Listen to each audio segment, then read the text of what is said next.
묵지만 필리핀 미션 365 김영건 선교사입니다. 오늘은 아주 열정적이고요, 그리고 아주 긍정적이신 또 그렇게 사역하고 계시는 선교사님 한 분 이 자리에 초대했습니다. 우리 마닐라 선교협의회 준경 회장이셨기도 했지요. 우리 김인효 선교사님 오늘 이 자리에 초대했습니다. 선교사님 반갑습니다. 네, 반갑습니다. 고맙습니다. 제가 아주 짤막하게 소개했습니다. 자기소개를 자세히 좀 해주시죠. 네, 저는 김인효 선교사입니다. 부족한종을 하나님께서 부르셔서 이 필리핀 땅에 사역한 지가 25년 되었고요. 네. 이제 파송은 우리 대장 고심교단에서 저희가 파송이 되었고요. 무엇보다도 하나님께서 은혜를 주셔서 지금 여러 가지 사역을 하고 있습니다만 메인 사역은 현지 교회 개척을 계속해서 지금 25년째 1년에 하나씩 했으니까 25개 교회를 개척하고 그러셨군요. 그 사역을 계속해서 지금 이어가고 있습니다. 그리고 우리 필리핀에 심장병 어린이들이 상당히 많습니다. 이 아이들을 또 돕는 사역, 케어 사역, 수술, 또 협력 사역을 지금 진행하고 있습니다. 이게 한 12년 정도 되었고요. 네네. 그리고 현지에 지금 우리 부족 아이들을 대상으로 하는 이제 학교가 있습니다. 고등학교 과정과 그리고 7개 유치원. 최근에는 이제 민도로라는 지역에 교도소 안에 신학교를 하나님이 세우셔서 그 사역도 지금 감당하고 있습니다. 네네. 아주 그냥 쉴 시간이 없으실 것 같습니다. 저희 사역하시는 사역 소개를 잠깐 하셨는데, 그 3년 전에 제가 기억하고 있습니다. 3년 전에 그때 민도루 사역지에 엄청난 그 태풍이 있어서, 그때 선교사님 그거 보고 받고 저도 안타까운 마음에 경제적으로는 도와드릴 수가 없어서 제가 그 홍보 영상을 또 도움의 어떤 영상을 또 만들었던 기억이 나는데, 지금 그때 무너졌던 교회들을 5개 교회였던가요? 네. 네네. 재건축 하시고 계셨고, 네. 또 지금도 하고 계시는 걸로 제가 또 알고 있는데, 한번 그 하나님의 역사 어떻게 이루어졌는지 한번 나눠주시죠. 3년 전에 100년 만에 큰 태풍이 저희 민도로 땅을 덮쳐서 당시에 42명이 죽고 그리고 약 2조 원의 재산 피해가 났었습니다.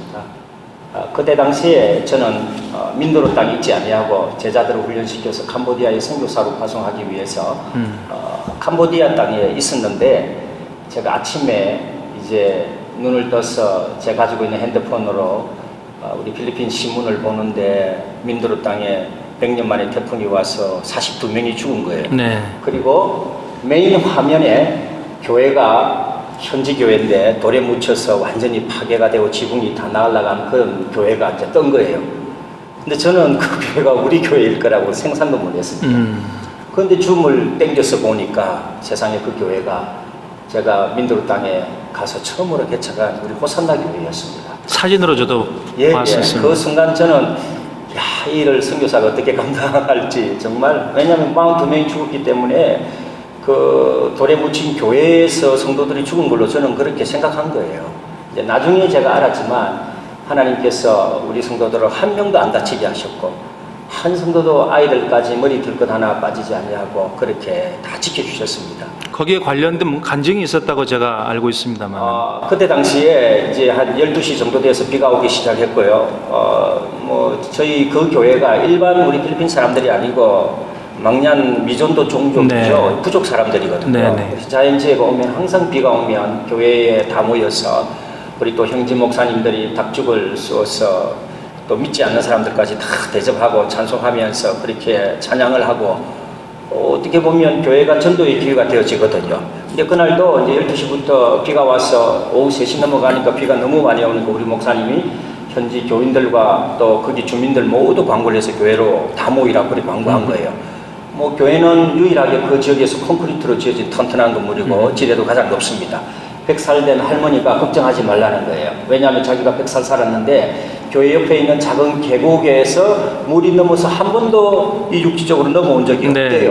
그래서 모두 다 안전하다고 생각했는데 5시간 넘어가면서 이게 비가 점점 많이 오고 계곡이 불어나면서 물이 이제 육지 쪽으로 넘어오기 시작하니까 그래도 그 할머니가 그렇게 이야기했기 때문에 안전하게 생각했는데 우리 현지 목사님, 헨리 목사님에게 하나님이 어떤 마음을 주셨느냐 하면 빨리 이곳을 떠나라. 위험하다. 하루 시간이 없다. 떠나라. 그리고 이 말을 간증을 다 한 거예요. 그자마자 우리 성도들을 다 데리고 높은 산으로 올라가자마자 30분 만에 완전히 초토화된 겁니다. 만약에 30분만 늦었다면 거기에 있는 약 300명의 당시 사람들이 있으면 다 죽을 것이죠. 한 명도 살지 못했을 거예요. 예, 제가 그 교회의 예. 지붕 쪽만 남아 있고 다 땅에 묻힌 거 그 사진을 제가 교회 앞에만 봤었어요. 38가정이 있었는데 형체도 없습니다. 그게 30분 만에 그렇게 됐습니다. 그냥 하나님의 인도하심이죠. 한 지도자의 하나님 앞에 헌신, 기도. 그 목사님은 특히 새벽 기도도 매일 하시고 또 저와 함께 다녀도 금요일마다 기도하고 우리가 새벽 기도뿐만 아니라 기도를 많이 하는데 제가 자면 저를 깨워서 새벽에 기도하자고 하는 목사님이세요.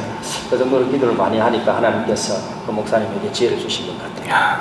성령의 감동이 예, 그 목사님에게 헨리 목사님이죠? 예, 예, 그분에게 헨리 목사님. 임하신 것 같습니다. 그렇게 해서 또 생명들을 구원하는 역사. 어떻게 그 민도르 사랑의 마을 그 망얀부족이죠? 그 민도르 망얀부족 예. 공동체 마을을 어떻게 만들게 되셨어요? 사실 이 사랑의 마을은 굉장히 좀 간증이 있습니다. 원래 저희들이 민도로에 처음 개척했던 그 지역은 산족, 망얀부족 사람들이 사는 좀 오지에 다 개척을 했었습니다. 5년 전에 저한테 이제 계속 한국 SBS 방송국에서 전화가 오는 거예요. 선교사님 정거리 법칙입니다. 선교사님 오지에 있는 그 원주민들을 대상으로 좀 방송에 좀 성도들을 내보내주셔서 함께 방송을 했으면 좋겠다 했는데 제가 11번을 거절한 거예요. 왜냐하면 기독교 방송이 아니고 일반 세상 방송이니까 할 수 없다 했는데 이제 마지막에 PD가 전화가 와서 어떻게 저에게 이야기하느냐 하면 이번에는 특집 방송이고 선교사님 사역지에 있는 아이들을 TV에 출연을 다 시켜주고 그리고 그 아이들 출연료도 다 주겠다는 거예요. 근데 제가 그거를 계산을 해보니까 우리 부족 사람들이 1년 먹고 살 수 있는 돈이더라고요. 한 60명 정도가. 네네. 그래서 급히 부족 회의를 하고 우리 부장님, 추장님과 우리 현지 목사님 의논을 해보니까 아이들이 넣을 수 있다면 다 하자는 거예요. 그래서 뭐 다 했죠. 저희도 2주간 방송 촬영을 다 하고 약 2,500만 원의 수입을 저희 공동체가 가지게 되어 있습니다. 네네. 물론 제 출연료도 포함되었고요. 이제 이걸 저희들이 찍고 난 이후에 엄청난 우리 마을에 축제가 있었고 우리 교회도 굉장히 영육간에 업이 되었는데 네. 2주가 지나고 땅 주인이 나타난 거예요. 예, 이 땅 주인이 갑자기 나타나가지고 펜스를 치고 우리 교회와 우리 성도들을 그전에는 뭐 거기에서 100년 이상 사는 사람들도 있었어요. 근데 갑자기 나가라는 거예요. 2주간 시간을 줄 테니까. 그리고 우리 성도들은 흩어져 버리고 교회도 결국에는 예배도 못 드리고. 그때도 제가 필리핀에 있지 아니었습니다. 선교사 파송을 위해서 캄보디아에 있을 때였습니다. 이 소식을 듣고 제가 급히 들어와서 다시 성도들을 모으고 2,500만 원의 출연료를 저희들이 한 푼을 안 썼습니다. 왜? 이 큰 돈을 하나님께서 분명히 쓰실 일이 있을 거다. 그리고 그 재정을 가지고 우리가 200m 더 산에 올라가서 우리 성도들이 모은 돈으로 땅을 구입하고 그리고 이 상황을 한국 교회와 특별히 부산 외국어 대학에서 해마다 필리핀에 들어와서 가난한 사람들을 위해서 집을 지어 주었습니다. 네네. 그 팀을 빨리 섭외를 해서 약 5년 동안 70집을 다 우리 성도들과 원주민 집을 짓고 아멘. 그리고 한국 교회들이 또 협력을 해서 약 100가정 정도의 집을 다 짓고 네. 교회를 건축하고 유치원을 세우고 그래서 새로운 아무것도 없는데 새로운 마을을 만들어서 저희들이 그렇게 한국의 새마을 운동처럼 그렇게 구성을 한 거죠. 그래서 그 마을 이름을 저희들이 사랑의 마을이라고 생각했죠. 그러니까 100% 거기는 예수님을 믿고 그 사람들 사는 사람들이 우리 작은 슈퍼마켓도 항상 공동이에요. 네. 개인이 하는 게 아니에요. 네, 쌀가게도 네. 다 공동이고 바구니를 만들어서 우리 주민들이 장사를 해서 또 뭐 끼니를 때우거든요. 그것도 전부 다 공동으로 거기서 나오는 수익들을 예, 공동으로 나누고 네. 예, 교회에서 주관을 해서 그걸 다 하는 진짜 네. 사랑의 마을입니다. 네, 그러니까 네. 하나님이 이제 전화위복을 통해서 그 일을 하게 해주셨습니다. 그것도 선교사를 파송하면서 생긴 일이에요. 우리 태풍이 왔을 때 호산나 교회도 선교사를 파송하면서 그런 일이 자꾸 생겼어요. 지금 말씀하고 있는 그 사랑의 마을은 지금 태풍으로 무너졌던 데하고 또 다른 곳 예, 다른 곳인가요? 태풍으로 무너지기 2년 전에 일이었습니다. 2년 전의 일이었고 네, 그 이름은 같은 지역이 그러면 태풍으로 예, 같은 또 지역입니다. 예. 그렇군요. 지금 어떻습니까? 거기 다 어떻게 교회 건축 다 끝났나요? 건축 5개 다 끝났고요. 더 놀라운 간증이 있습니다. 네. 5교회가 다 무너지면서 그 중에 한 교회만 새벽 기도를 했는데 무너지니까 사람들이 얼마나 영적으로 이게 갈급하겠습니까? 그래서 무너지자마자 교회를 세우기 이전에 목사님들을 모으고 성도들에게 제가 다니면서 말씀을 전가하면서 우리가 기도를 하라는 하나님의 뜻이다. 새벽 기도를 시작해라. 다 새벽 기도를 다 같이 시작한 거예요. 시작하면서 하나님이 한국 교회와 연결이 되어서 이전보다도 더 규모가 크게 교회가 건축이 다 되어 있고 그 중에 한 교회는 새벽 기도를 138일 연속 한 이후에 한국 교회가 연결되어서 아름다운 교회를 지었고요. 네. 교회 불빛에 LED도 다 넣고 너무너무 우리 민도리에서 가장 아름다운 교회를 지었고 교회를 이제 짓기 전에 무너질 때는 한 50명밖에 안 되는데 지금 200명 넘게 모입니다. 아멘. 우리 박웅부와의 교회도 교회 이제 태풍 오기 전에 한 50명인데 지금 280명, 지난주에 280명 모였습니다. 이제 그 교회는 감사한 게 건축을 할 때 한국 교회의 도움만 받지 아니하고 우리가 기도해서 집사님 21가정이 2만 페소씩 은행에 돈을 빌렸습니다. 그리고 우리가 50만 페소를 먼저 만들었습니다. 그리고 한국 교회의 지원을 받아서 교회를 짓다 보니까 토요일 되면 성도들이 다 나와서 건축에 참여하고 이게 뭐 제가 사진을 지금 보여드릴 수가 없는데 너무 또 부흥의 역사가 오히려 어려움을 당하고 난 이후에 영육간에 너무너무 하나님이 많은 축복을 해주셔서 또 우리 현지 교인들도 너무 또 열심히 하고 너무 하나님 앞에 감사한 일입니다. 예, 오히려 고난이 변해서 축복이 되는 예, 하나님의 놀라운 기적도 경험하고 더욱더 신앙이 더욱 그 비가 온 후에 더 땅이 굳어지듯이 그렇게 굳어지는 더 단단해지는 그러한 어떤 은혜들을 우리 선교사님 또 우리 현지 식구들이 교회 식구들이 참여한 것 같습니다. 특별히 뭐 아까 선교사님 잠깐 이야기하는 도중에 뭐 캄보디아인가요? 거기에 이제 선교사들을 파송하고 그런다는데 필리핀 제자들을 훈련시켜서 이 동남아 한국 선교사님들의 그 사역지에 아마 좀 파송하고 계시는 그 사역에 대해서 좀 소개를 해주시고요. 앞으로 이 사역이 필리핀 한국 선교사님들에게 어떤 새로운 선교의 패러다임으로 영향을 미칠 수 있는지에 대해서도 좀 나눠주시죠. 저는 하나님이 처음에 필리핀에 콜링하실 때 특별한 계기를 주셨습니다. 사실은 제가 처음 필리핀에 왔을 때 저희 파송한 교회 담임 목사님의 권유와 어떤 도전으로 이 땅에 있게 되었거든요. 근데 그 이후에 이제 장기로 헌신하는 데는 계기가 있었습니다. 도착한 첫 해에 94년도에 1년 만에 95년도에 교회를 처음으로 개척하게 되면서 하나님이 저희 성도 가운데 사모는 고등학교 과학교사고 남편은 엔지니어였고요.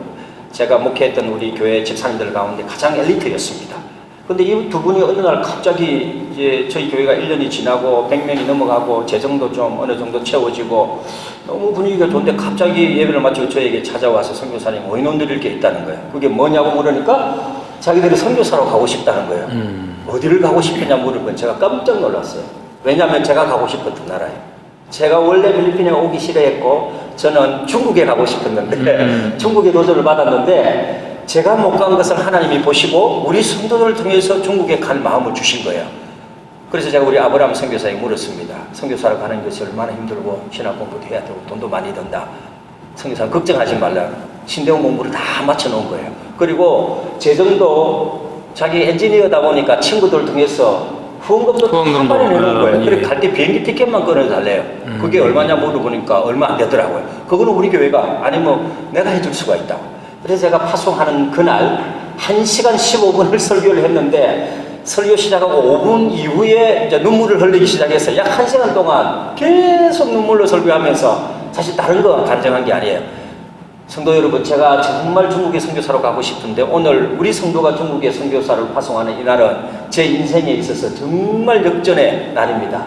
제가 오늘 이후로 필리핀을 사랑하고 제가 하나님 앞에 새로운 도전을 받았습니다. 부끄럽게 여러분들에게 말씀드릴 게 있는데 제가 지금까지는 필리핀을 사랑하지를 못했습니다. 그러나 이후로는 정말 사랑하고 이 땅을 위해 최선을 다해서 헌신하겠습니다. 그게 이제 개척을 하고 1년이 안 되어서 우리 교회에서 아브라함 선교사를 파송하면서 그 일을 하나님이 주신 거예요. 그리고 17년 동안 중국 청도에서 사역을 감당하고 3,000명에게 중국 한족들에게 세례를 주고 그리고 저희들이 성교를 조금밖에 못 보내줄 수 있어요. 그런데 하나님이 우리 사모님이 과학교사니까 가자마자 청도 국제학교에 취직이 되어서 월급을 2,000불을 받고요. 아이들 둘 다 무료로 공부를 하고요. 우리 선교사님 필리핀 사람이니까 공안이 한 번도 찾아온 적이 없대요. 주일 예배 드리는데. 그때 제가 깨달은 거예요. 아, 이거구나. 우리 필리핀 선교사들이 훨씬 더 보니까 재능이 많은 거예요. 나보다도 내가 선교사로 왔지만 나보다 보낸 우리 필리핀 성도가 우리 선교사가 야, 언어도 되죠. 뭐 문화 적응 훈련 필요 없죠. 그러니 뭐 재정이 적어도 너무 사역의 현장은 극대화되어 있는 거예요. 야, 우리 필리핀 사람 훈련시키자. 그때부터 하나님이 은혜를 주셔서 제가 캄보디아를 방문해서 선교사님들의 요구를 듣게 되고 그리고 또 태국도 가보고 말레이시아, 인도네시아, 동남아에 있는 나라를 가보니까 한국 선교사님들의 현장에 필요한 게 우리 필리핀 선교사들 특히 영어를 잘하고 헌신된 우리 선교사들이 필요한 거예요. 그때 하나님께서 그 비전을 주셔서 제가 그 이후에 이제 한국에 먼저 보냈습니다. 선교사를 파송하려니까 아무나 보낼 수가 없더라고요. 그래서 한국이 선교 대국이니까 한국에 가서 신대원을 공부하는 것이 좋겠다 생각해서 제가 제자들을 17명을 한국 신대원으로 보내었습니다. 그때 우리 한국 신대원에서 마침 막 이게 선교에 대한 불이 붙어가지고 옛날 우리 총장님이 어려울 때 미국에 또 뭐 다른 나라의 도움을 받아서 공부를 하신 분이에요. 그러니 그걸 생각해서 동남아 학생들을 데려와서 무료로 신학 공부를 시켜주고 새벽기도 운동을 시키고 우리 필리핀 전도사님들은 영어를 잘하시니까 뭐 각국에 온 영어를 공부하는 학생들에게 새벽기도마다 뭐 본인들 영어 잘하는 설교를 하는 거예요. 그래서 그분들을 캄보디아 보내고 태국에 보내고 또 어떤 분들은 한국에서 지금까지 남아서 선교사로 헌신하는 분들이 있는 거예요. 왜? 너무 사역을 잘하니까. 이제 제가 이 사역을 시작하면서 하나님이 저에게 앞으로 한국교회가 재정적으로 힘이 들고 선교 일정이 떨어질 때 우리 한국 선교사를 분명히 파송하지 못할 날이 올 거라 저는 생각합니다. 보내고 싶어도 준비가 안 되니까요. 영육간에. 그러면 우리 한국 선교사들이 선교 현장에서 키웠던 우리 필리핀의 제자들을 또 선교사로 활성화할 수 있다. 그러면 이것은 재정이 그렇게 많이 드는 것도 아니고 또 뭐 언어적인 분이나 모든 부분에서 우리가 준비되고 훈련만 되어지면 얼마든지 한국교회가 협력해서 새로운 패러다임에 오히려 한국 선교사를 통해서 길러진 제자들이 다른 또 제3국의 선교사로 파송되어진다. 이것은 영적인 의미에서 너무 보람이 있고 그리고 또 한국교회의 선교 패러다임을 바꿀 수 있는 재정이 약해도 한국교회가 파송할 수 있고 협력할 수 있는 왜 한국 선교사님에 의해서 길러졌고 사역지로 파송되는 것도 한국 선교사님들이 사역하는 곳에 파송이 되어지니까 이것은 모든 면에서 너무 좋은 것들이 많다고 생각합니다. 지금 현재 몇 가정 정도가 파송이 되어 있습니까? 제가 지금까지는 한 20가정 정도, 20명 정도, 예, 가정 포함해서 되어 있고 지금 현장에서 있는 사람 16명 정도 있고 한 4명 정도는 또 돌아와서 목회를 하는 정도였습니다. 한국 쪽에는 지금 몇 분이나 지금 계신 거죠? 7명 정도. 그분들이 하시는 사역은 주로? 예, 이제 그 목회자가 3명입니다. 3명. 현지 필리핀 사람들을 상대로 해서 또 한국 우리 청소년들을 상대로 해서 영어 목회를 하시는 우리 선교사님으로 다 활동하시죠. 그 중에 4명은 제가 처음 필리핀에 와서 제가 전도했던 7명이 있습니다. 먹고 자고 같이 했죠. 막 라면을 같이 끓여 먹으면서 그 아이들한테 이제 그때 제가 바로 그 사역을 처음 시작할 수 있었던 것은 제가 필리핀에 오기 전에 3년간 제가 따로 선교 훈련을 전문단체에서 받았던 적이 있습니다. 그때 이제 영어를 미리 준비를 했었고 이제 그 아이들을 집으로 초청해서 계속 아이들 고등학생들이었죠. 7명인데 3명은 다 목사고 남자는 4명은 다 제가 한국으로 시집 보냈습니다. 이제 근데 그냥 보낸 게 아니에요. 다 선교사 훈련을 다 시켜서 남편은 다 안 믿는 사람들 필리핀에서 이제 사귀어가지고 남편은 지금은 다 전도하고 지금은 뭐 제가 이루 간증을 할 수 없지만 그 한국에서 영향력이라는 대단한 비근한 예로 개척교회 구미에 있는 사모님이 전화가 오셨습니다. 우리 보낸 자매가 섬겼던 자매인데 너무 감사하다는 거예요. 왜냐하면 한 30명 정도 주일 낮 예배 출석하는데 우리 자넷이라는 자매가 남편과 함께 어느 날 등록을 해서 작은 교회 봉사를 하는데 지금 뭐 약 토요일 날 40명 정도 대학생들을 그 자매가 영어 공부를 통해서 전도하는데 나오는 거예요. 그러니까 너무 감사해서 그 사모님이 저한테 일부러 전화가 오셨더라고요. 너무 귀한 선교사님 보내주셔서 감사하다고. 너무너무 참 고맙죠.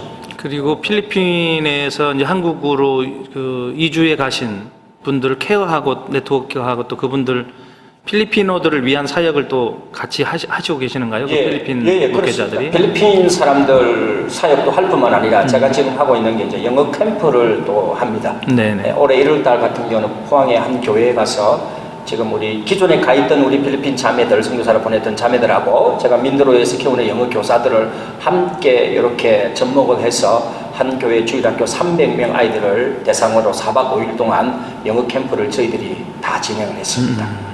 이제 그게 이제 하나의 선교사를 파송하고 또 보낸 결과고 또 여기에 보낼 사람도 훈련시키는 또 그런 차원에서 저희들이 진행하고 있습니다. 그렇게 해서 또 동남아 쪽으로 이제 한국 선교사님들에게 네. 조인시켜드리고 그 선교사님들의 필요를 또 채워주는 네. 동역하는 선교 사역들을 하도록 그렇게 했었는데 좀 해결해야 될 어떤 피드백적인 차원에서 성찰적인 차원에서 좀 해결해야 될 넘어야 될 어떤 숙제 같은 것도 있지 않을까요? 너무 좋은 질문인데요. 네네. 제가 이제 이 일을 제 개인의 사역으로 대부분 해왔었습니다. 제가 막 열정을 가지고 하다 보니까 이제 처음에는 우리 한국 선교사님들이 너무 좋으셔서 선교사를 받아서 일을 진행하다가 이제 돌아갈 때 분명히 저희들이 3년을 먼저 계약을 하고 그다음 또 장기 계약을 하고 이제 장기 플랜을 세우는데 이제 3년이 지나서 저희들이 이제 서로 의논을 하게 되니까 너무 우리가 이제 선교사님을 받은 입장에서만 선교사님들이 생각하는 거예요. 예를 들어서 우리 필리핀 선교사님들 대부분 영어와 관련된 사역이다 보니까 선교사님 사역하는 학교 이외에는 발전이 없는 거예요.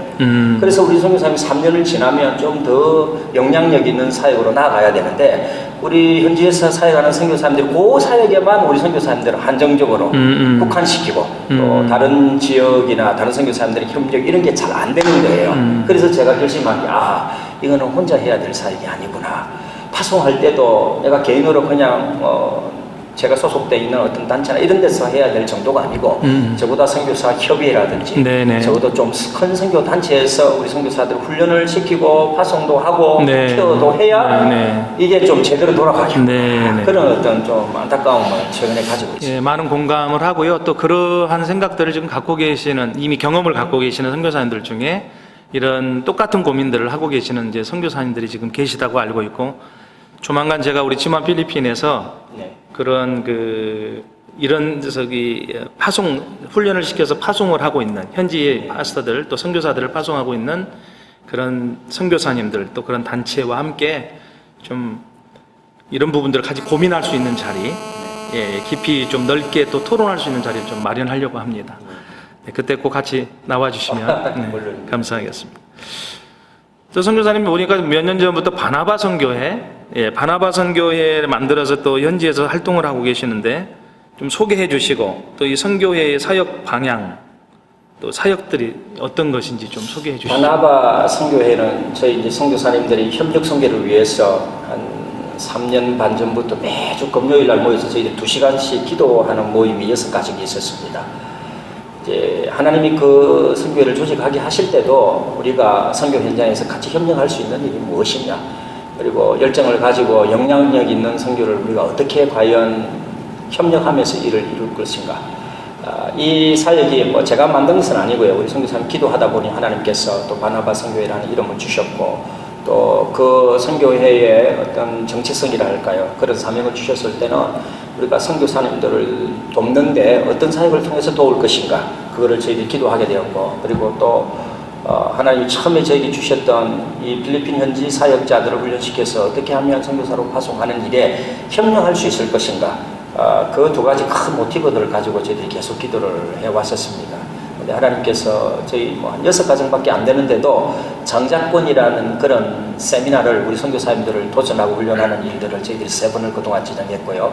그리고 또 청소년 아이들 장자권도 있고 또 청소년 뭐 성중독 질환이 심각한 세미나라든지 우리 선교사님들과 자녀들에게 실제적인 도전을 줄 수 있는 뭐 6가정밖에 안 되는 작은 선교단체인데 하나님께서 계속 그 일은 해오게 하시고 이번 5월달에 이제 캄보디아 시엠립 선교사님들 중에서 오셔서 우리 바나바 선교사님들과 어떻게 협력을 하고 선교사로 파송하고 또 영어 캠프를 앞으로 어떻게 해야 될지 그 일을 구체적으로 의논하기 위해서 이번 5월 둘째 주에 그분들이 오십니다. 오시면 저희들이 좀 더 사역이 많이 또 바나바 선교회가 하나님께서 또 실제적인 일들로 나가게 하실 것 같습니다. 이번에도 장자권 세미나가 있었죠. 네네. 예, 그 이영환 목사님 주 강사로 또 이렇게 오셨었는데 지금 그 4014 금식 네네. 예, 쉽지 않은데 일주일 동안 3일 구식을 금식해야 되고 또 그냥 금식하는 게 아니라 선포하고 기도하고 또 말씀도 성경도 일독을 해야 되고 또 성경 89절도 또 그 기간 동안에 외워야 되는데 사실 저희들도 참석을 하고 지금 그 부분에 참여를 하고 있는데 근데 너무 많이 은혜가 되고 있습니다. 저 같은 경우에는 성경을 정독하면서 정말 그 말씀 안에서 은혜를 좀 송이꿀처럼 달다 하는 그런 말씀의 어떤 그런 것을 경험하고 있는데 아주 귀한 사역이고 또 예, 다른 거 못할 것 같아요. 다른 거 못하겠더라고요. 오직 말씀과 기도 이거 외에는 다른 거는 정말 할 수 있는 어떤 시간도 없고요. 아주 너무나도 그런데 우리 목회자들, 선교사들에게 가장 핵심 본질로 돌아가게 하는 그런 중요한 사역인 것 같습니다. 이런 기회를 또 주셔서 감사하고요. 아무쪼록 이 바나바 선교회를 통해서 큰 일을 하나님께서 또 행하실 줄 믿고 또 행하시길 기대합니다. 선교사님 어떻게 필리핀에 어떻게 오시게 됐어요? 저는 부름, 콜링에 대한 이야기인데 사실 참 부끄러운 고백을 말씀드리면 제가 이제 신대원 공부하고 또 신학교를 다닐 때 이제 강력한 선교에 도전을 받았고요. 저희 이제 할머님은 미국 선교사님, 또 외할머님은 호주 선교사님에게 전도를 받은 좀 특별한 가정이에요. 그래서 두 할머님께서 저만 보면 선교사가 되라고 어릴 때부터 그렇게 저를 위해서 특별히 기도해 주셔서 어릴 때부터 이제 선교사가 되어야 되겠다는 마음을 가지고 신학교 또 신대원 공부하면서도 당연히 나는 선교사로 나가야 된다는 그런 마음들을 주셨고, 그리고 첫 사역지를 한국에서 부교육자로 시작할 때도 우리 한국에서 가장 선교에 열정이 많은 목사님을 하나님 붙여주셨습니다. 네. 그래서 그 목사님을 통해서 선교 훈련도 많이 받고 또 당연히 이제 선교사로 교회가 1호 선교사로 파송을 해주셨고, 이제 사실은 이제 그때 제가 저희 담임 목사님 저희 교회에서 파송이 될 때 제가 굉장히 말씀을 안 들어서 실망을 많이 했어요. 왜냐면 저는 중국 가려고 준비를 다 했는데 우리 목사님도 중국으로 가라 했는데 목사님 자녀들이 그때 당시에 2명이 있었는데 필리핀에 유학을 온 거예요. 그리고 목사님이 이제 꾀를 내셔서 한 3개월 정도만 가서 우리 아이들이 공부를 잘하고 있나, 이것도 성경 훈련이니까 하러 오고 온 거예요. 그리고 가서 그냥 보고 오면 된다는 거예요. 뭐 저는 너무 좋았죠. 가서 3개월 동안 아주 릴렉스하게 지내면 된다 생각했는데 그게 이제 25년이 흐른 거예요. 네네. 이제 그 과정은 제가 설명을 다 드릴 수는 없지만 지금은 사실은 이제 너무 감사한 거예요. 우리 그 목사님이 이번에 필리핀에 오셨습니다. 네. 그리고 그 목사님의 사역이 필리핀 땅에 특별한 것이 있습니다. 우리 선교사님들 앞으로 케어하고 병들고 힘든 선교사님들이 계시면 그분들을 돕겠다고 우리 목사님 은퇴하셨거든요. 은퇴하시고 지금 지금 필리핀에 오셨어요. 오신 거군요. 이제 그 작업을 준비하러 오셨는데 그것도 저거 상당히 기대되어집니다. 제가. 기대가 됩니다. 네네. 그리고 이러나 저러나 이런 방법 저런 방법 하나님이 또 그렇게 부르신 것 같습니다. 어쨌든 담임 목사님께 쏘가서 오셨군요. 그런데 그것이 또 하나님의 은혜였습니다. 그렇죠. 특별히 우리 선교사님 많은 정보들을 또 가지고 계시는데 그 중에 이게 많이 선교사님들에게 도움이 되는 정보인 것 같아요. 예, 이 선교사님들 중에는 특별히 이제 학원 선교를 또 하고 싶어하는 선교사님들도 계시고, 또 그래서 이제 필리핀 교육부가 인정하는 그런 석사, 박사 학위들을 필요로 하시는 분들이 계신 것 같습니다. 그런데 문제는 현지 인증 학교에 가서 학위를 취득하는 것이 사실은 여러 가지 한국인으로서 언어적인 문제라든지 따갈라고를 또 알아야 되고 잘 알아야 되고 구사해야 되는데 그래서 쉽지가 않은 것 같습니다. 그런데 우리 김용 선교사님께서 이 방면에 또 많이 알아보시고 현재 한인 선교사님들께서 또 운영하는 신학교들 중에서 필리핀 교육부가 인정하는 그런 석박사 학위 취득 인정 학교들에 대한 정보를 가지고 계시다고 제가 들었어요. 그래서 이거는 좀 귀한 정보인데 좀 한번 그것도 듣고 싶다 이런 생각이 들었었습니다. 그래서 우리 선교사님들에게 그쪽에 또 관심을 갖고 계시는 선교사님들에게 그 따끈따끈한 정보를 좀 나눠주시죠. 네, 기본적으로 저희들이 사실 문교부 인가 신학교라는 것은 참 쉬운 일이 아닙니다. 우리 한국교회도 초창기에 많은 신학교들이 인가가 없이 시작을 했지 않았습니까? 선교지도 마찬가지죠.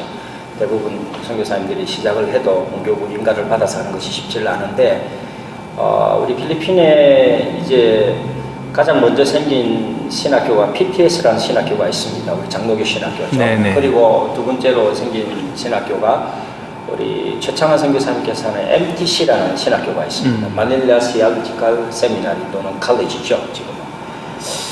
제가 알기로는 이 두 학교는 이제 문교부에서 인정을 받아서 신학대학원 석사 과정으로 정식으로 인가를 낸 학교거든요. 그리고 나머지 이제 많은 학교들이 있는데, 대부분의 학교들은 우리 한국 선교사님들은 인가라는 학교가 없고요. 우리 필리핀 교회나 목사님들이 하시는 신학교에서도 보면 MDB 인가를 받은 학교들이 거의 저는 우무합니다.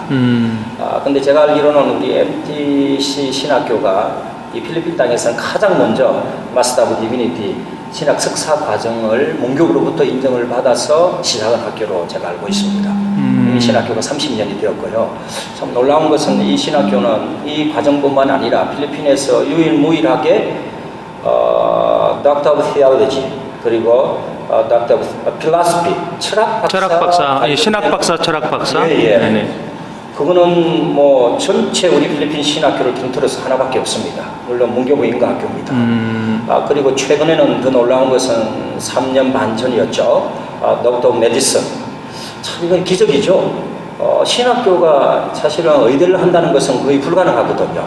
그러나 제가 그 설립자 목사님 간증을 들어보면은 의사와 이 목사, 그러니까 의료 선교를 하기 위해서는 반드시 또 신학 공부가 필요하기 때문에 이것을 두 가지 다 놓고 기도를 하셨는데 하나님께서 우리 MTC에게 축복하셔서 지금 그 과정이 이미 시작되었고 내년에는 벌써 1회 졸업생이 나오는 걸로 그렇게 기대하고 있거든요. 참 기적이죠. 네네. 선교사님, 그런데 이게 문교부, 우리 흔히 우리나라에서는 교육부라고 그러나요? 네네. 예.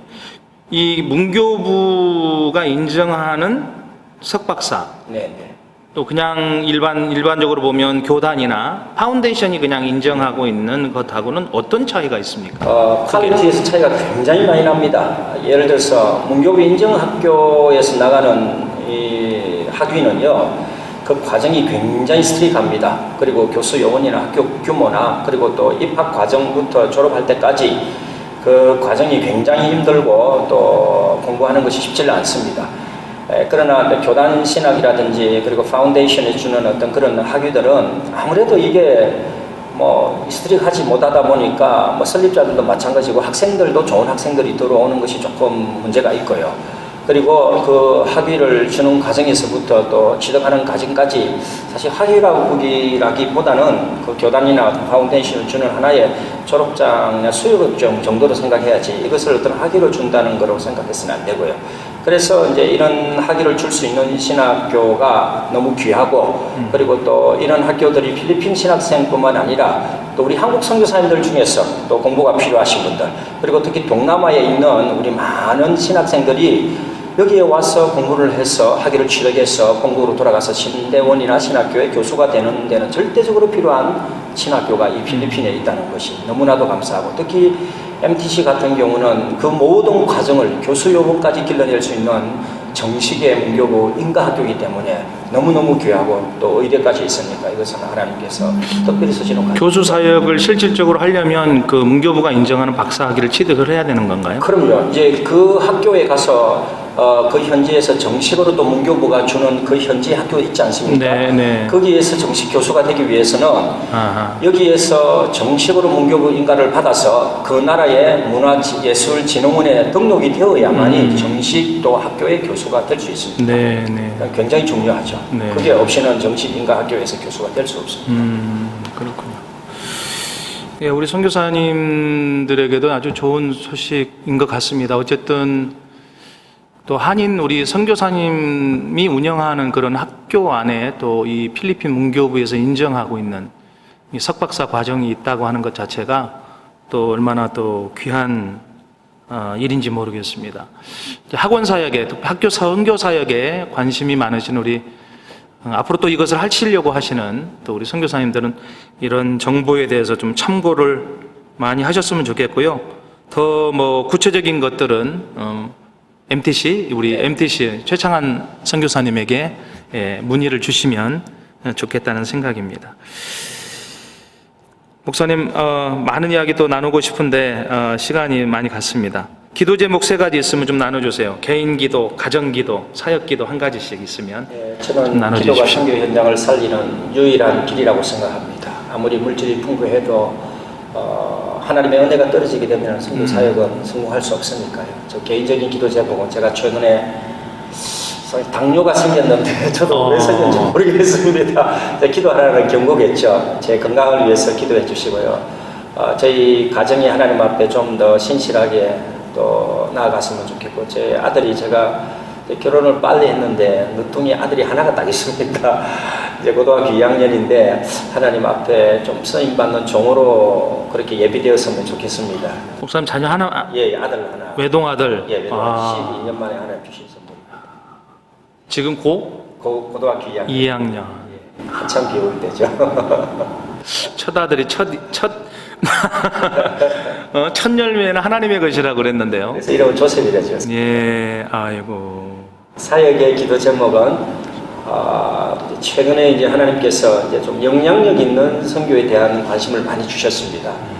선교사를 파송한다든지, 그리고 또 제가 앞으로 또 해보고 싶은 사역이 하나가 우리 은퇴한 선교사님들 가운데 이제 암이라든지 또 불치병에 걸려서 한국에 가시지도 못하고 또 선교 현장에 돌아오셔서 또 케어 상태가 힘드신데 또 이분들을 케어하면서 또 함께 또 마지막 여생을 정말 하나님 앞에 좀 쓰임 받고 싶고요. 또 우리 필리핀 같은 경우는 얼마 전에 돌아가신 박누가 선교사님 너무 귀하신 분이지 않습니까? 또 이런 분들의 좀 업적을 그리고 필리핀 교회가 이런 훌륭한 선교사님들 사역도 볼 수 있는 선교사님들 묘지라든지 참 이런 것들도 좀 우리 한국 선교사나 우리 한국 교회가 좀 준비를 해서 정말 너무 귀한 사역인데 그렇습니다. 좀 알려서 또 다음 세대에 도전이 되어질 수 있는 그런 사역도 하나님께서 허락해 주시면 제가 이 사역도 정말 해보고 싶고 하나님께서 또 그런 일들을 통하여 귀한 비전을 저희들에게 주신다고 그렇게 생각합니다. 그런 기도 제목 부탁드립니다.